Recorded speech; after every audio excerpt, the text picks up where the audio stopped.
the Wildcat Christopher at tacticalboxing.com. This is installment number 2. In installment number 2, we're going to be talking about stances. Why are stances so important? Stances are very important to fighting because you need stances in order to do a proper attack.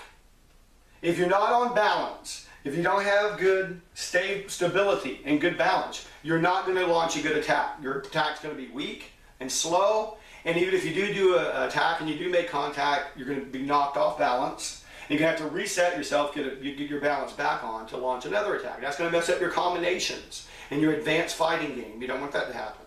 So you got to have good stance.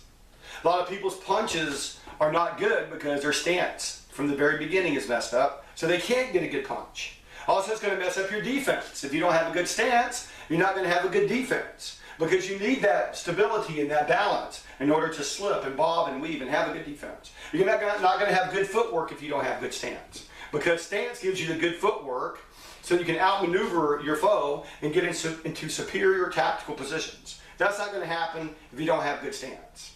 In Western martial arts, we describe stance as an A-frame. We want a nice solid base. We want a nice triangular shape through your body, nice stability. In Eastern martial arts and in traditional martial arts, we like to talk about the root system of a tree. A tree is only as strong as its root system. You're only as stable or strong this way as you are this way. Now that's very good advice in fighting and for stances, but bad advice in dieting. But anyway, yeah. So stances are very important. To review,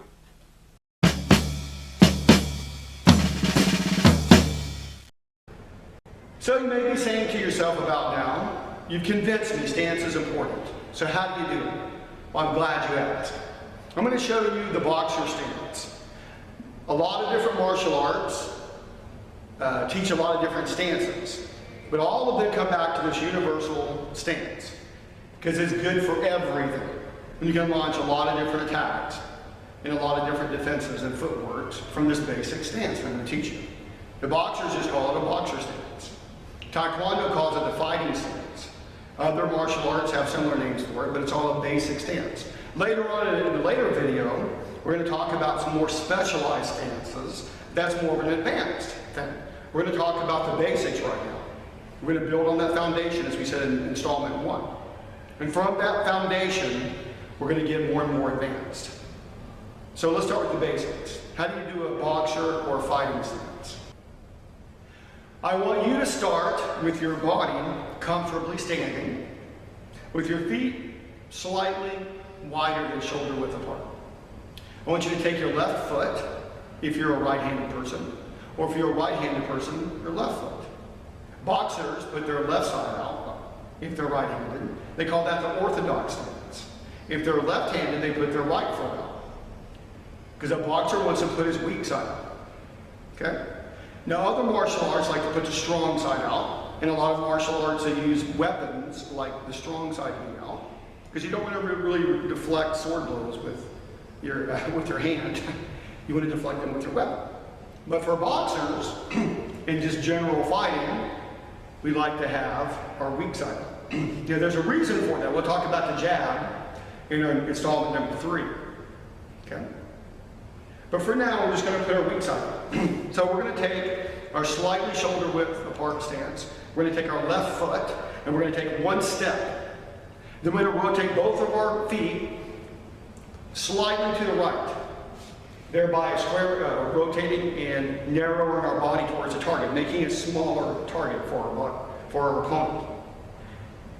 Now, some people, when they do this, they are too square, and you give your opponent too much of a target.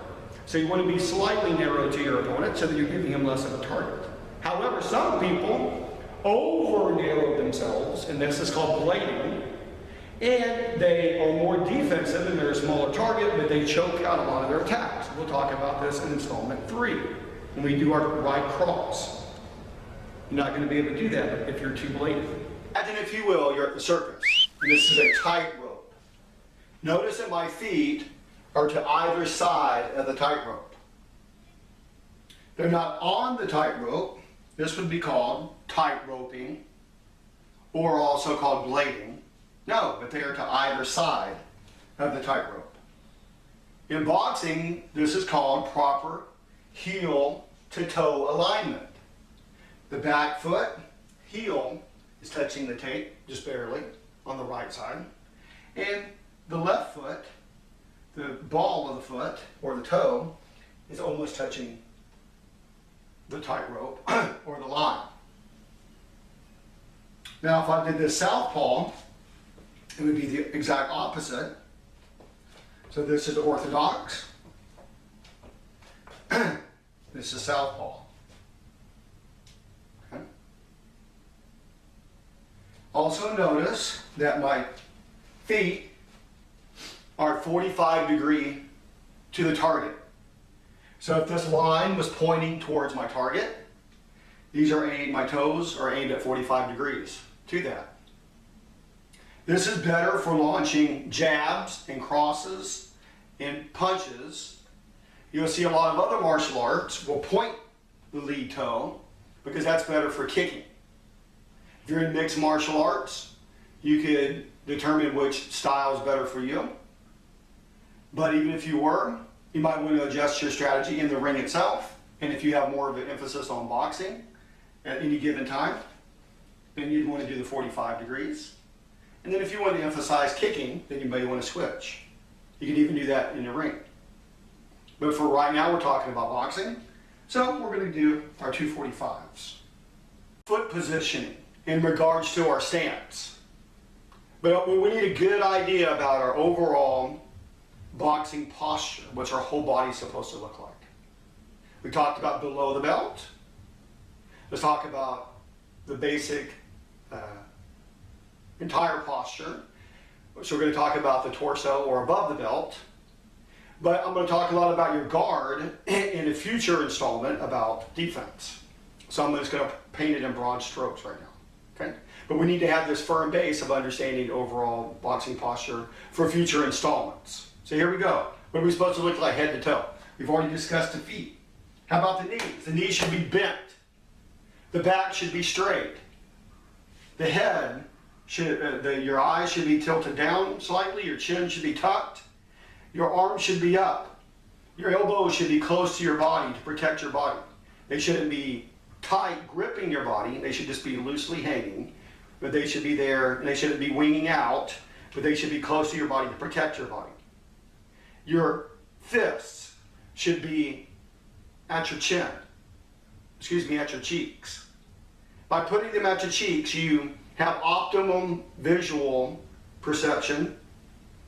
So you don't want them so high that they block your vision. You don't want them so low that they expose your chin. So you want to look right over your fists. This would be a good, strong boxing posture. You're ready for a jab, you're ready for a cross. We'll talk about that in future installments.